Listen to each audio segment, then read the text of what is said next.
All right. So welcome everyone to the second in our series of 3 Introduction to Web Archiving Texas webinars, all leading up to our November 6th event at Baylor University, which we're very excited about. Today's episode is going to be examples from Texas institutions, and we're joined today by Leanna Barcelona from our host, Baylor University, John Bondurant from Texas A&M University, and both Mark Phillips and Lauren Coe have joined us again from the University of North Texas Libraries. So thank you all again for being here. Let's go ahead and dive right in. First, I want to give you a short orientation to using Adobe Connect, just so you're familiar with the system. So congratulations for getting logged in, first off. So up here in the top left, you'll see what we're calling the attendees pod. Kristen can't hear me. Can anyone else?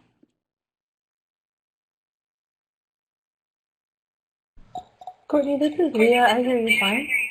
Okay. Sorry about that, Kristen. You might want to work with your audio settings up there in the top. I'm going to go ahead and continue. So there's our attendees pod up there in the left. You'll see the hosts, presenters, and participants listed. In the middle left, we have what we're calling the Chad pod. And this one is especially important because it's where you'll put your questions and comments and where we'll include any links that we share with you during the course of the webinar. You can also directly message other folks who are on the call today. And please do feel free to add questions in that chat area as we go along through the course of the webinar today. There'll be a lot of information, and we are going to do our best to leave some time for questions at the end, hopefully between 10 and 15 minutes. And then the last part is at the bottom left, you'll see the download pod, and that's where you can actually share, download the slides from today that we've shared with you there. So feel free to grab those. And of course, because we're recording, we'll also closed caption this and provide a recording with closed captioning in the coming weeks. So today's presentation will include examples from 2 Texas Digital Library institutions who use Archivist to do their web archiving. Then we will hear from the University of North Texas and hear about some of their local web archiving solutions. And then we're going to have the panelists answer a few big questions about web archiving before we open to audience Q&A. So I'm going to, with that, first move into the Baylor and Texas A&M examples using the Archivist system. And take it away, Leanna. All right, thank you, Courtney. Just want to say hi, everyone. Thank you so much for joining us today, and especially thanks to TDL and Courtney and Leah there for all of their hard work in pulling this webinar series together, as well as the event in November, as Courtney mentioned. So I am the University Archivist at Baylor University, and I'm currently in my 3rd year of this role. I'm also the only second university archivist that Baylor has had, with our university archives being established a little over 10 years ago. I give you that as a little bit of background to say that web archiving is not all that I do. It's a very small piece. And I'm going to talk to you a little bit about our program. So this is a screenshot from our collection on Archivist. I was fortunate enough to inherit a well-established web archiving program from my predecessor. She is the one that set up all of the collections, all of the crawls, everything like that. And because of that, I can't really speak a whole lot to getting something like this off the ground. But from what I have heard through talking with other people, it wasn't something that was especially hard to get buy-in from other people in administration. I think at the time our Dean of Libraries saw the value in starting to crawl the Baylor websites. She was very digital focused, and so when the previous university archivist approached her about starting this project, it wasn't something that she had to sell very hard. And so that being said, I can't speak to how it got off the ground, but I can definitely speak to what it's like to inherit something that you don't know a whole lot about. Prior to coming to Baylor, I did not know much about web archiving at all. I had no experience in actually doing it. It actually took me about 9 months to even get access to our Archivist data behind the scenes. So it's something that I'm still very new to and learning more about with everyone else. So our web archiving efforts began in 2012 with our first capturing through Archivist in December of that year. So we now have about 7 years worth of data.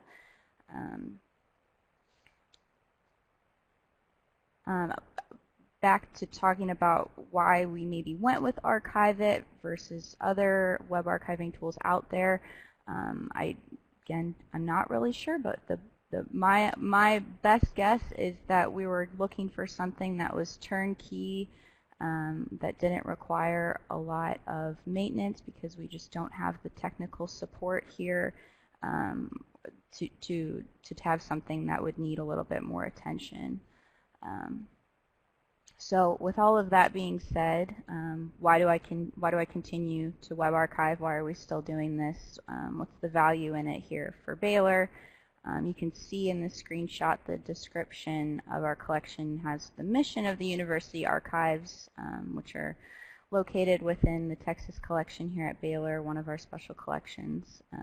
So overall, our web archiving efforts support that mission.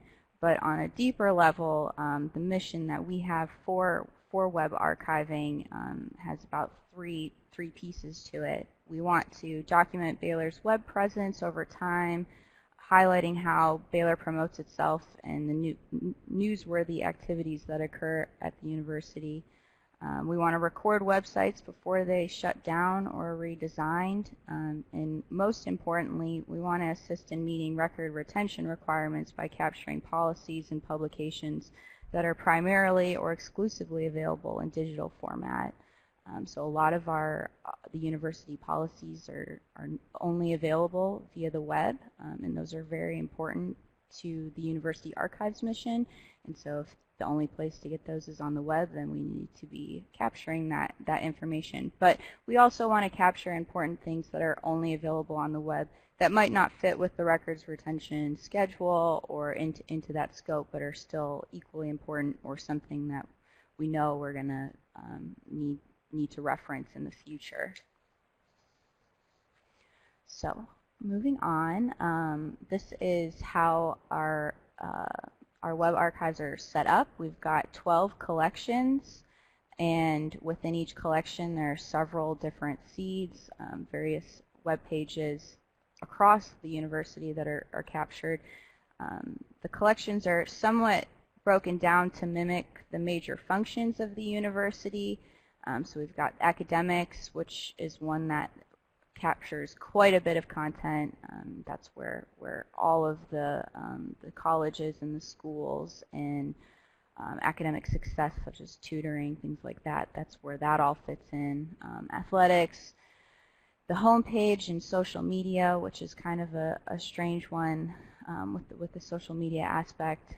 Constituent engagement at Baylor has a lot to do with alumni relations, finance and administration, information technology and libraries, marketing and communications, general counsel, the president's office, special events and initiatives, student life, also a very robust collection, and then university development. You'll notice that these all say at Baylor in their titles, and that is because if an individual was searching through Archivist more broadly and they came across one of these collections, if it just said academics, they wouldn't know what organization that was for. So again, these were not things that I set up, and I'm still working through if there maybe needs to be some more collections added, if there's things that are not being covered. These were all set up 7 years ago, and the university has changed, so making sure that everything that is being pushed out there by the university can fit into one of these categories, and if not, creating something that will fit. So moving on, this is a picture of one of those collections. The very first one, Academics at Baylor. You can see how we've described it, added some metadata to it to make it more accessible to people with the subjects, a brief description of what it is, and a little bit more data. So as I mentioned in the previous slide, what exactly are we capturing? It's almost exclusively content that Baylor is putting out there through Baylor hosted websites. The only ones where that is not necessarily true are the social media pages, obviously, and some of the student life collections where some of those sites, those URLs, are not hosted by Baylor. I believe athletics also has some non-Baylor websites in it, and that is something that I'm working through right now as an issue. It was picking up some news articles because a lot of times there's other outlets that talk a lot about sports, and I've noticed that it's been picking up some very irrelevant material in there. So that's a bug that I'm trying to figure out which seed is producing some of those bad captures. So then the last slide that I have for y'all is a picture of one of the very first captures of the homepage versus the one that was most recently done in May, to just kind of show you what has and has not changed. And it's interesting to look at this to see what you can see that we've gone through a rebranding, but overall the headings at the top really are pretty similar. And with that, you can kind of even see how our collections even mimic the home pages tabs. We've got academics, admissions, athletics, give for development, student life, and so forth. So with that, I'm going to talk a little bit to conclude about how we actually use some of this data. So other than just capturing it and having it accessible but maybe not accessed, what I use it for, and know that it's been used for. I use it a lot for reference. I often get a lot of questions for materials that we just don't have physical copies of, or we just have not received those records yet. So I turn to the Archivist data a lot to answer some of those easier questions, such as who won this particular contest in 2015, that type of thing. We also tried to use the data for a text mining project for the Dean of Student Life here at Baylor. This project involved downloading the work files from Archivist and running them through a Python script. If you have questions about that, feel free to ask me and I will find the answer to them. I was not actually the one doing that piece of the project, and it still confuses me a little bit, but it was very, very interesting. And then we pushed those files into NVivo, which is a text mining software. For that specific project, it didn't end up giving us the data we were looking for. What we were looking for is probably something that doesn't even exist, but it was a really good exercise to see how you can turn work files into just some text files that can be used for different text mining projects, which is something that I definitely want to explore a little bit more. The problem with that, though, is if you've got a lot of duplicated crawls. So if, say, the homepage didn't really change that much over the course of a year, then you're going to have like the same words appearing, but they're not actually being duplicated. You just have captured that same page more than once. So it could skew your results. But that's still something that it's an interesting topic, and I'm happy to talk more about that if anyone has questions. And then to conclude, I'm going to talk about some of the challenges that I face, at least with web archiving, As I mentioned at the beginning, I'm the university archivist.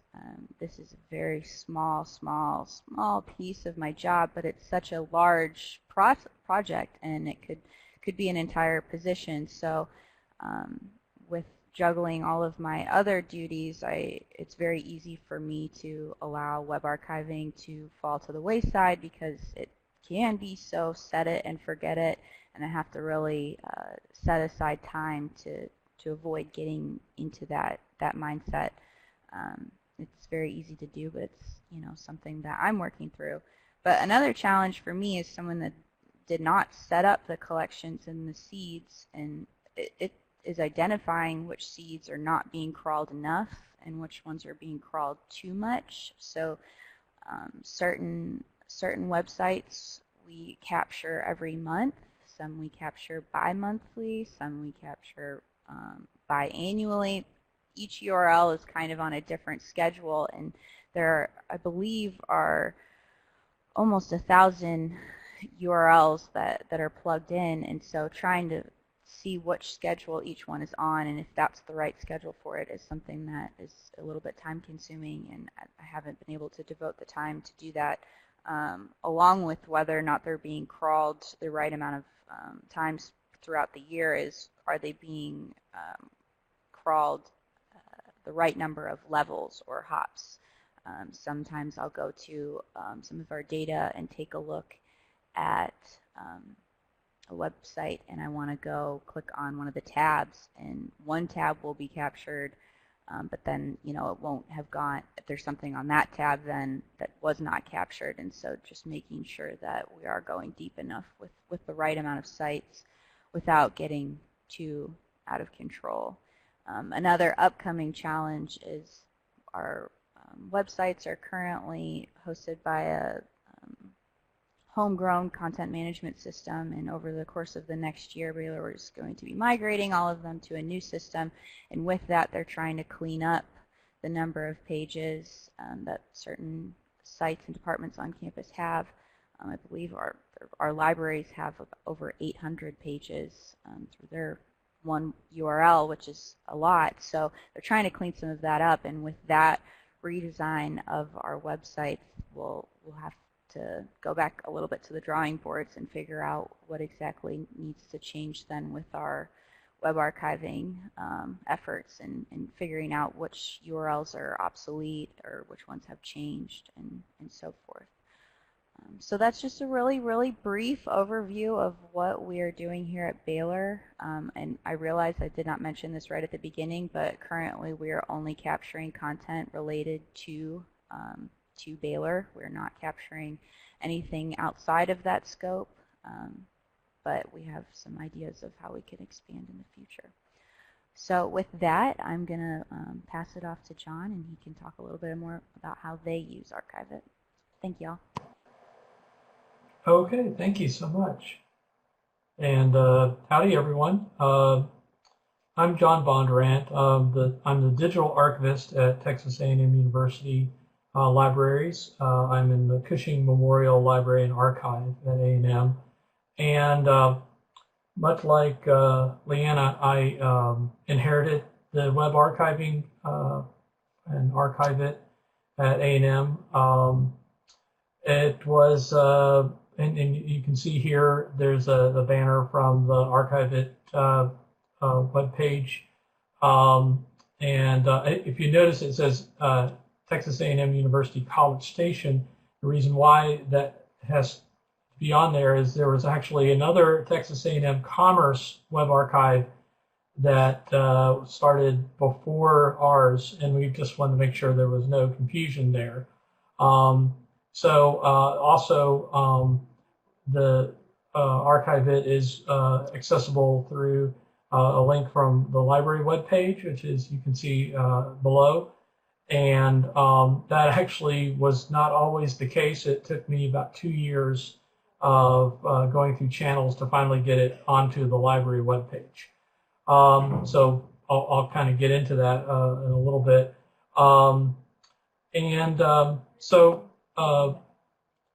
Much like Baylor, the A&M web archiving was initially set up under the University Records Management and Retention function of the University Archivist.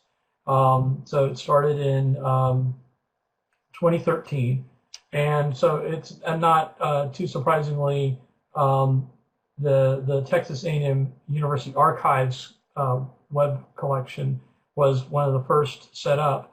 So like the physical archive, it was established to collect, process, preserve, and provide access to all records of Texas A&M University that have administrative, fiscal, legal, or historical value, but in this case, the items in the collection represent those that exist primarily online. The first web page crawled in that collection was the Provost Office. It was April 5th, 2013. And so you can see that's on the left. And like that, the collection also includes regularly scheduled crawls of the President's Office, Board of Regents, Budget Office, the University Catalog, Faculty Senate, Student Government Data Service, annual reports, University Marketing Communication, news sites. So those official functions. I will say I'm a bit jealous of Baylor's how they have it as organized.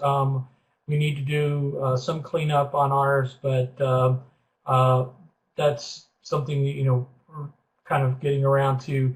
And also, besides these regular scheduled crawls, we've had special crawls set up. So in the middle here, you can see a capture of a site that was set up to document the involvement of Aggies during the Hurricane Harvey and aftermath. We've also set up, when special pages have been set up recently for the service of George H.W. Bush here at Texas A&M. And then I just interestingly wanted to see what the latest crawled site in this collection. It was from a week ago. Well, it wasn't done a week ago, but a week ago was the second Football Thursday. The second time they've ever had a weeknight football game, and the transportation service has set up a special website to help guide visitors, and so that was the latest crawled site. Next, like was mentioned before, we had some redesigns in our web infrastructure, and particularly in the library. And this would have happened in late 2015. And before that switchover, the library wanted to make sure that they had crawled all the web pages, and to make sure that they captured this end of service. And I know Mark's going to talk about that some more in a little bit. So what you see here is the end of 2015 main library webpage, and then the 2019 current crawl. And it's debatable which one may be actually a better page, but that's what was done, and this has been used a lot actually right after the transition to determine where different services or different sort of sub pages were set up, where and to find actual specific verbiage and things that didn't quite transition over cleanly.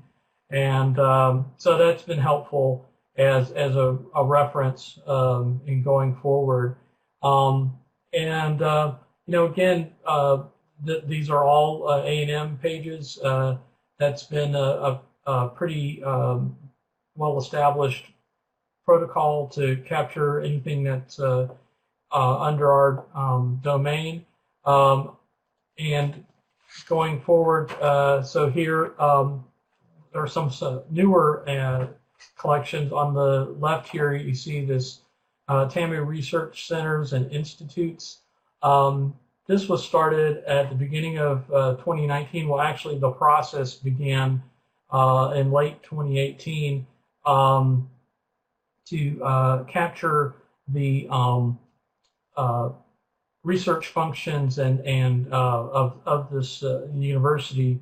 So this contains 145 websites from across the College Station and branch campuses, and represent the global reach of the R1 university research. There were so many of them, and a lot of them had been pretty well established, but none of them had been actively crawled by the university. What I chose here were the Hazard Reduction and Recovery Center. That's part of the College of Architecture, and it's particularly pertinent because of dealing with building resilient communities and how to respond to disasters such as hurricanes. So after Hurricane Harvey, it was a pretty big resource, and actually they're getting ready to host a symposium on that. And then next to it is one of my favorite names of a center, the Vegetable and Fruit Improvement Center. Every time I see this, I just think, well, it just shows that if they try really, really hard, vegetables and fruits can improve. But it's part of the Texas A&M AgriLife Research Extension, which is a really, really important and global outreach from the university, and extends across the entire state and really around the world, and has a very important mission in that.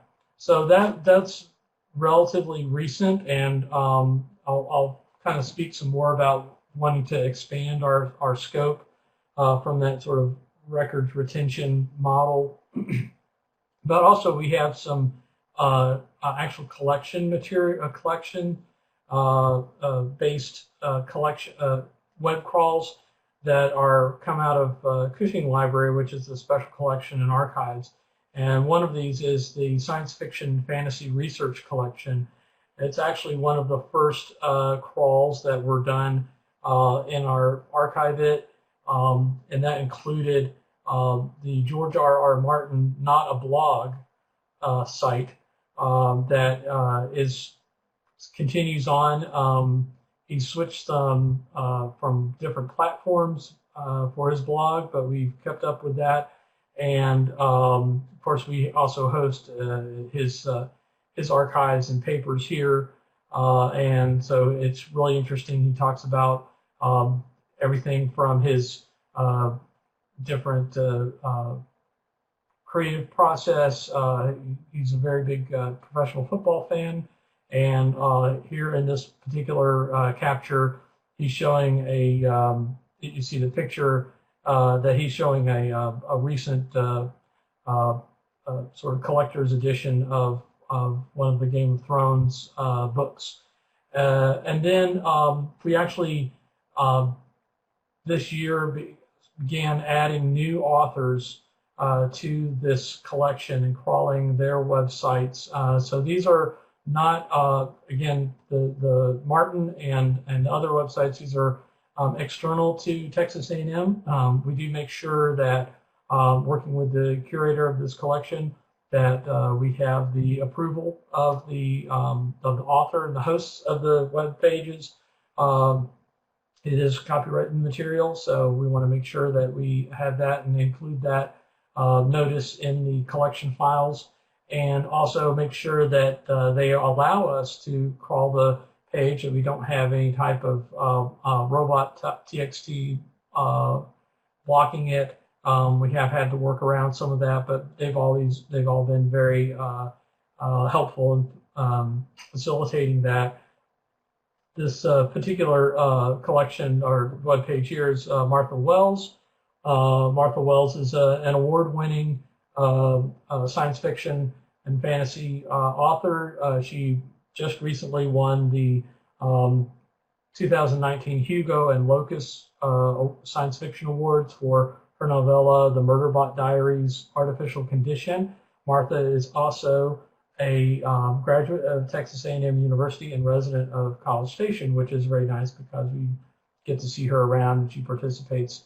And so we're hosting this, and what's really interesting too is that many of the other authors, that they, besides just having their news and updates and access to their catalog that they're selling publications, many of them actually serialize stories, and so include content that otherwise is not available through your traditional print media. It's only online. So that's been a really interesting addition, and being able to capture that that creative output.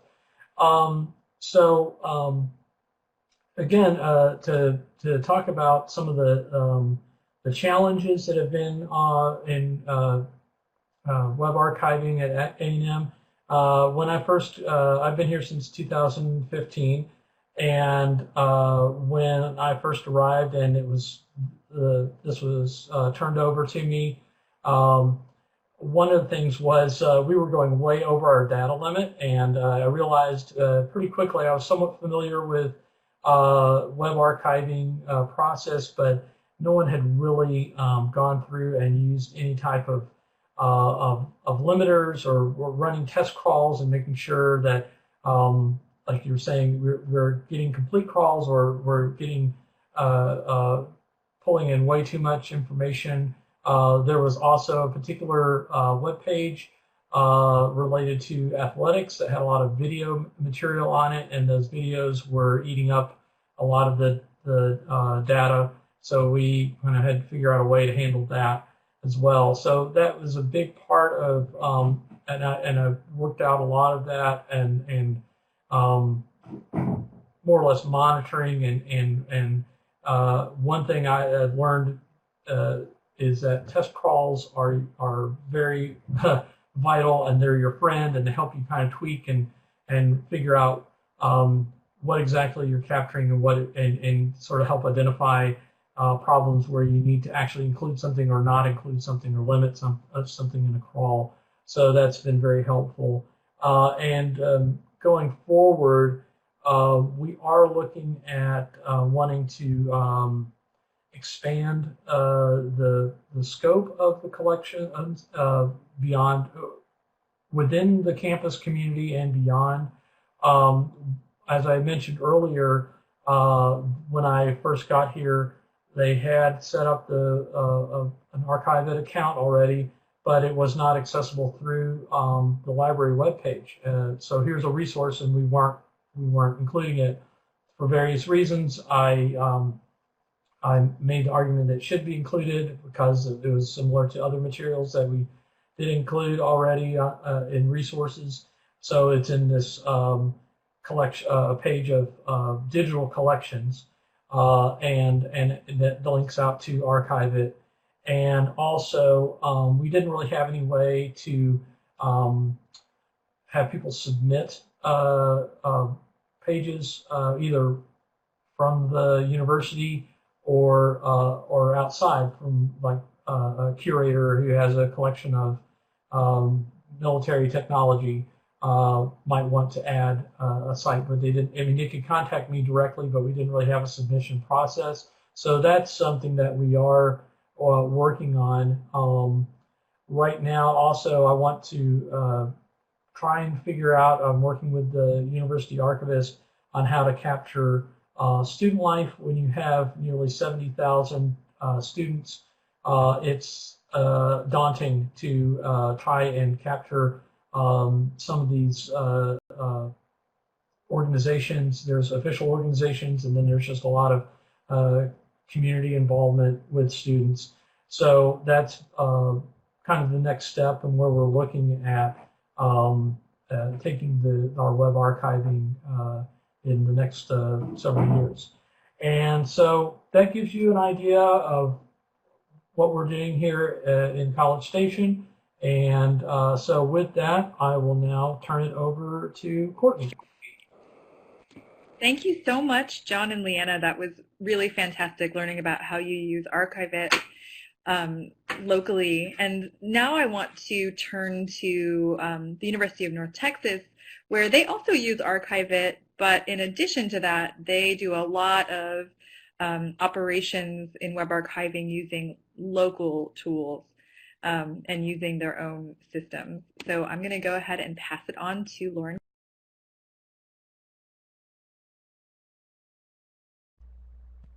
Hi, everybody. Lauren Cope, programmer at UNT Libraries. Initially, I was specifically working in web archives, but now am more broadly working on digital libraries projects.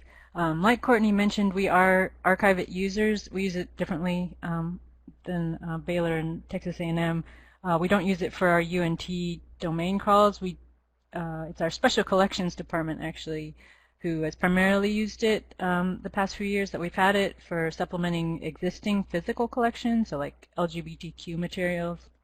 And then more recently, Mark's been using it to build on our Texas fashion collection.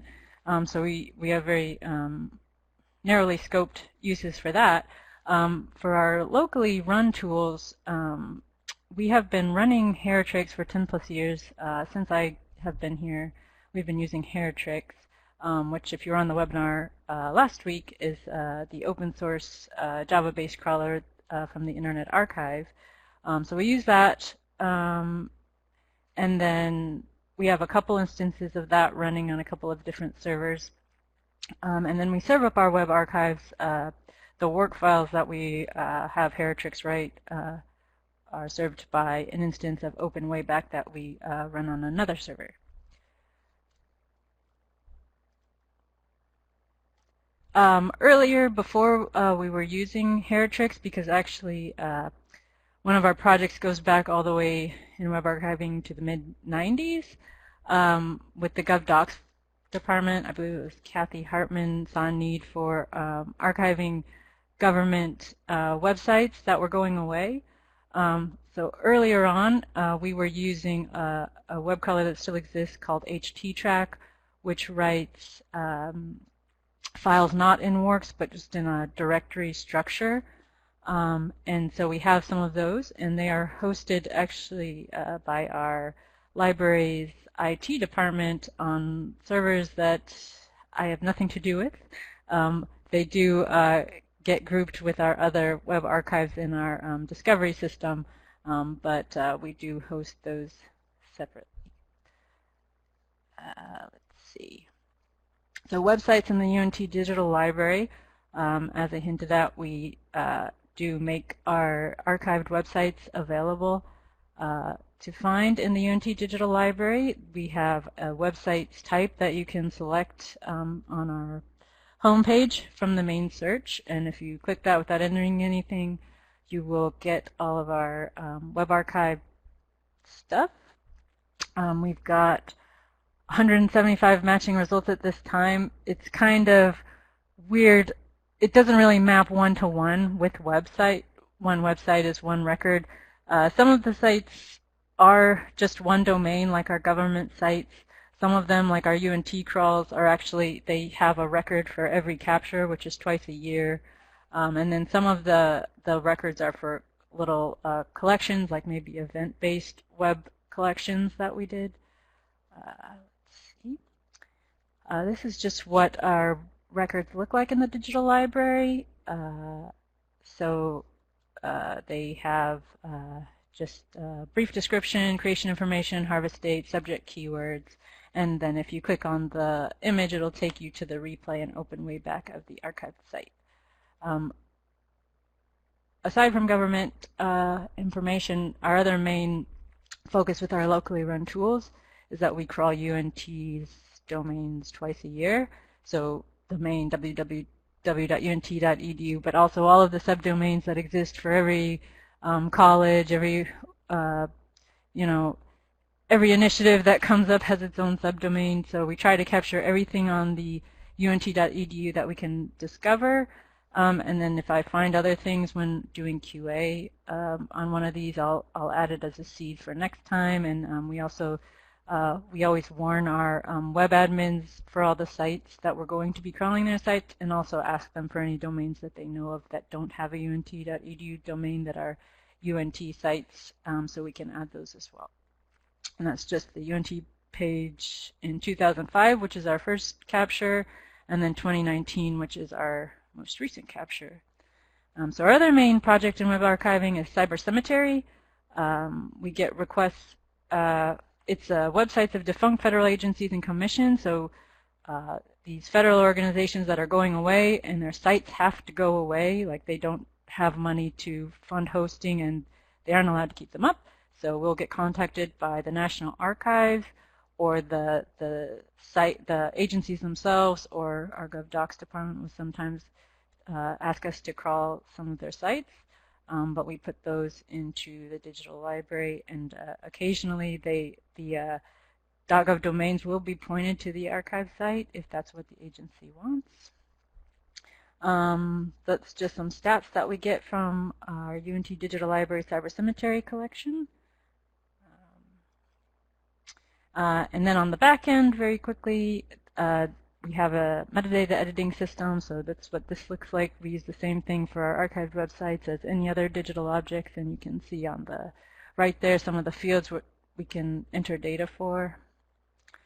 And finally, our works, at least the ones for our locally run crawls right now, are packaged up as archival information packages and put into the same digital object repository with all of our other digital objects, and that's the works, the CDX files, and all of our crawl logs. We do plan to pull down our works from Archivist and put them in as well, but we haven't done that yet. So in the interest of time, I'm going to pass on to Mark, who is going to talk about collaborative web archiving. Hello, folks. So another thing that we're involved with here at UNT is work around collaborative web archiving, and one of the biggest projects that we've worked on to date has been with partners around the United States to archive the .gov and .mil domain at the end of each of the presidential terms. We started this in 2008. We continued in 2012. 2016, and starting in January of next year, we'll be starting the process for the end of the Trump administration's, and whether it'll be a transition or whether it'll be a renewal of a term is still up in the air. But we have decided that even if there's not a transition in the government, even a 4-year window is a great one to at least have as a snapshot. And what I have on the left is a link to the end of term archive that we have in collaboration with the California Digital Library runs the site, and the Internet Archive hosts the content for the live display. All of the content is replicated to 3 different institutions. Internet Archive, the Library of Congress, and then the UNT has a snapshot of all of the content. And then on the right are just some of the 2008, 2012, and 2016 whitehouse.gov websites. And I just kind of wanted to talk a little bit about this because it is, like I said, going to come up into something that is relevant soon. But over the 3 different times we've done this, we've had multiple institutions doing the crawling. And so what on the little pie chart on the left just kind of shows, in 2012 we had 3 institutions: the Internet Archive, the Library of Congress, and UNT all crawling. And this pie chart just represents kind of unique content, or unique, sorry, not unique, but just the percentage of the whole that was crawled by each institution. And then the one on the right shows a little bit about one of the reasons why we're trying to do this. And so we looked at the PDFs that were available in 2008 when in our web archive. We looked at the actual content hashes for each of those. And when we went through and we got the 2012 web archive, we said, was this PDF anywhere in the domain that we captured, even if it wasn't the same URL? And you see that over 83% of the content from 2008 in PDF content was not available in 2012. there was only 17% that was there.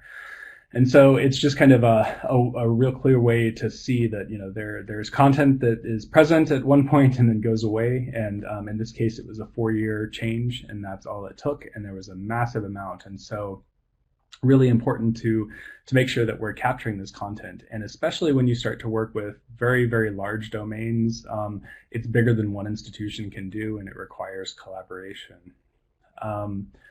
One of the things from those projects, and this is something that we're interested in doing more here, is that these web archives are a resource for us in libraries to build collections from, and there's a lot of value in being able to browse the web historically. But I think one of the values that it brings to us when we start to think about collections is we can actually start to make some collection decisions and actually apply them retroactively, which is pretty cool, because you can go through and say, you know, I think actually we should have captured and made available PDFs from the 2012 era. And if you have a high quality web archive, you can actually start going back into those web archives and extracting those publications. And so this is an example of the end of term publications. These were almost 2,000 publications that were extracted during the end of term process. They were nominated specifically as PDFs. Somebody said, I want to capture these. And we added those to a specific collection, created metadata for them, and they've been used almost 100,000 times since that. So it's just a nice collection building exercise using the web. Another one is kind of a big duh moment for us. We had been collecting content for the Cyber Cemetery for 20 years, and we had some folks say to us, well, we know you have the 9/11 Commission's website, but in your digital library, there's actually not a copy of the 9/11 Commission report. And we were like, well, that's just a complete oversight. And there are a number of these websites. The main bulk of the Cyber Cemetery are kind of commissions or committee websites that have kind of a publication out of them. And so what we've started to do is mine those websites to extract these publications and then treat them as first order objects in our digital library so that people can actually get to them and interact with them like they would any other digital library resource. And so that's a kind of a growing collection of items that we're working with. We've got about 104 publications that we've extracted to date and are adding to that. And that, like I said, this is kind of a vein of interest that we have, is how can we start to leverage and mine these web archives that we're creating to help supplement our collections so that things don't just remain kind of hidden in web archives, but we're actually able to surface those as part of our other kind of digital library activities and digital collection building to make them more available to end users and the general public. But with that, I think I'll turn it back to Courtney, who's going to play MC for the rest of the time. Yes, thank you. That was really fascinating, especially looking at all those PDFs that were gone. That comparison graph was really interesting. Thanks for sharing that, Mark. So before I get to the questions that I had set up for you, just with respect to time, I want to make sure that we get to Kristen's question, because we did have one audience question that got dropped in the chat.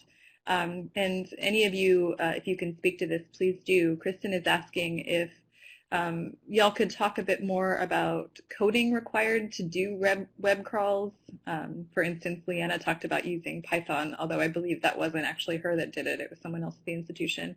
Kristen wants to know how you gain that knowledge and training. So any recommendations there would be great. So this is Mark. I actually don't think that there's so knowing programming is helpful in a lot of situations, just period. So I think it's a great thing for people to look at and learn if they're interested. Resources for that could be something like software carpentry or other sorts of training opportunities that your institution might have or that TDL might have. Wink, wink, nudge, nudge. But specifically for web archiving, I think one of the things that's really important to know is regular expressions. which is kind of a way of doing pattern matching within many programming languages. And there are a lot of similarities between programming languages, but all of the crawlers have at some point they kind of drop into a way of talking about websites and limiting things and expanding things based on regular expressions. So I think that's really an important one. And even if you use Archivist, part of the way you control the crawls is working with regular expressions. So that's a really good skill to have, but it's not necessarily a programming language. And there's a lot of tutorials and resources on regular expressions that are out there. But as you start to do more with web archiving, it is helpful to have some programming language skills, and it kind of just depends what you want to do at that point.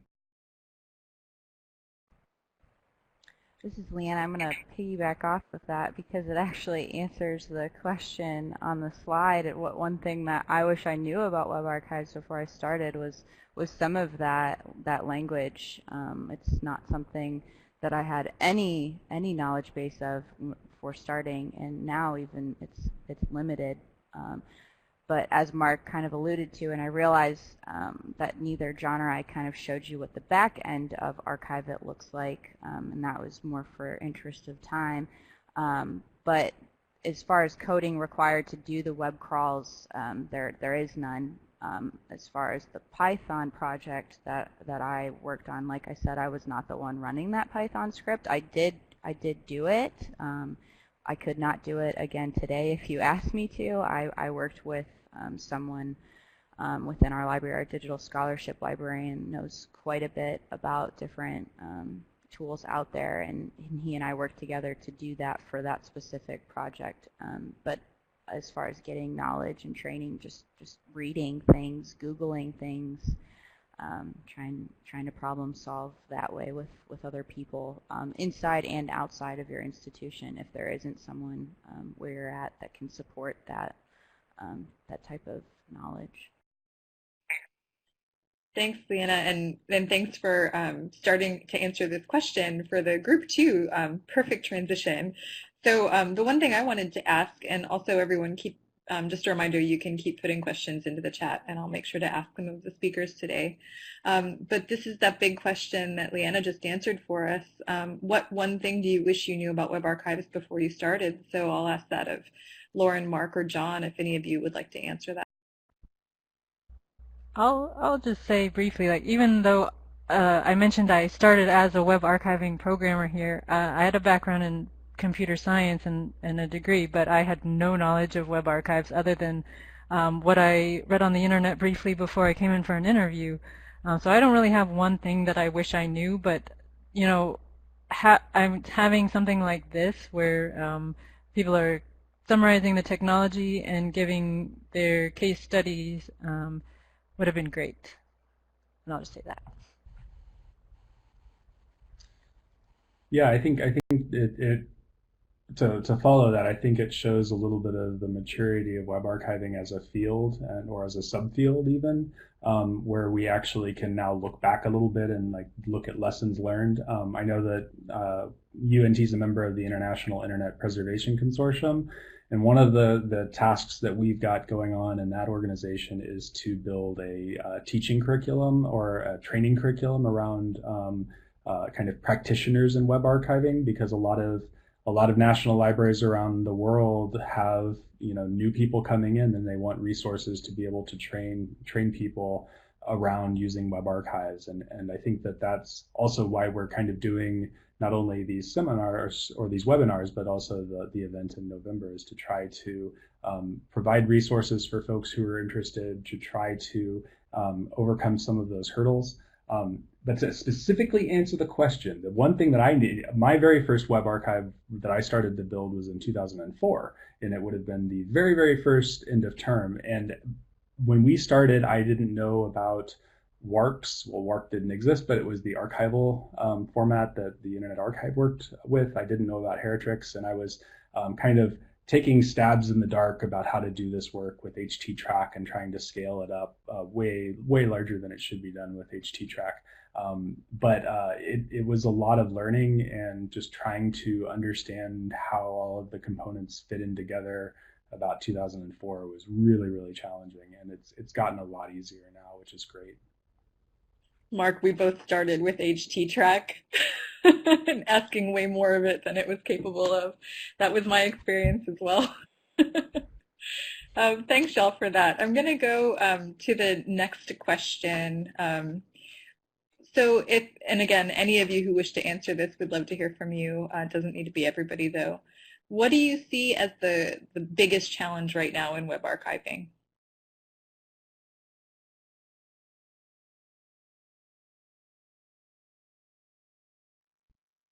I'll hop in. For me, being on the technical side of things and just in general, I would say discoverability of web archives, and especially we're not in archive. Well, we do have archive it, but the part that I'm working on is not in archive it. So just like trying to, make things findable. We don't have full text search implemented yet, so we'd like to do that. And just like the trouble, even if you have full text search with web archives, in like limiting duplicates and kind of being more precise in the results you return, and just for patrons of the library to even know that web archives are there and that is a resource available to use is a big challenge that I see. To answer, like, from the non-technical side, one of the biggest challenges we have here at UNT is really just intersecting these collections with our researchers and our faculty and our students. And so how do we work with how do we connect our students, our faculty, and our researchers with our web archives? How do we tell them about our web archives? How do we get them access? It aligns with what Lauren was saying. But I still think there's even a lot of education we should be doing for kind of our graduate students. Like, how do you use web archives as part of writing your dissertation? Even if you're not going to be using web archives as data, but just, the Internet Archive is probably something you should use in every dissertation, because you're probably going to run into a broken link somewhere. But just knowing that you can cite web archives, knowing that there's more than one web archive, there's more than just the Internet Archive, I think are all really important things. And so I think kind of a challenge for us is to making web archives something that people think of as part of like this scholarly web or the scholarly landscape, so that they get used, they're expected to be there, and that we're training people on how to use them effectively. I'm going to use that as an opportunity, Mark, to jump in real quick and say, and John, I'll get back to you in just a sec, but to just say that one of the goals of Web Archiving Texas at Baylor is just that, to address some of these big questions and figure out how can we in Texas be at the head, or at least closer to the head of figuring that out. So just a reminder that registration is still open, and it's an absolutely free event at Baylor on November 6th. It's a full-day event where we're all going to be sharing and talking about our goals and our accomplishments in terms of web archives, and also how we want to move forward in Texas. And I'll also remind you that there's one more Introduction to Web Archiving webinar on October 22nd from 1 to 2, and that's going to be talking about web archiving in the library, looking at policies, procedures, and program integration. And also, with 1 minute left, I want to give John the opportunity to answer that question, and also thank both all of the speakers today and all of the attendees for coming. So John, sorry about that. Please do jump in. No problem. So I actually was sort of following on what Mark was saying. I think that a challenge, and also to kind of answer and lead into the last question and goals, is that to sort of understand scope and what do we capture, what do we not capture, and also working with making that the web it integrates with collections that we already have that are non-web, and making them relevant, and also just, again, the overall awareness. And I think the challenge and the goal that we have is, for us at A&M, is to make web archives as equal or integrated a resource as any other electronic or print resource in the libraries. That's a really great note to end on, and I would agree with you there, John.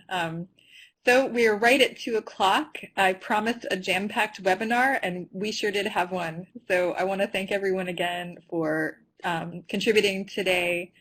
John, Lauren, Leanna, and Mark, thank you so much. And thanks to all of our participants. Please feel free to email if you have any questions that you didn't get to ask today. We're happy to answer. And with that, take care. Bye, everybody.